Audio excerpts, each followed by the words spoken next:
What's going on? It's January 2nd, huge workout day of the year, and I get the comment on occasion that this thing is awkward to roll on. And it is if you're just laying down and lifting up and rolling away.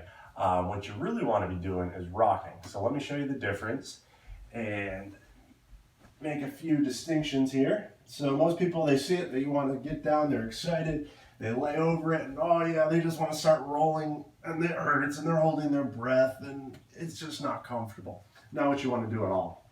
So instead, just come down over the roller easy, take a few breaths here, no rush, and then from there, you're going to want to find the spots and you're going to rock over them instead of roll. I really should call it rocker fitness, but that has its own host of issues. So you find that spot and you rock, and then you can roll gently to the next spot and rock over that. When you go and get a massage, they're not pushing up and down on your back. That would be awkward. They find an area, they work on it, they're massaging. On occasion, they'll do a full body sweep to push blood around, but for the most part, they're just focusing in on an area. So that's what you want to do for yourself. Find an area, focus on it, use your body weight, and rock over it to really loosen up those spots. You're going to find a huge difference.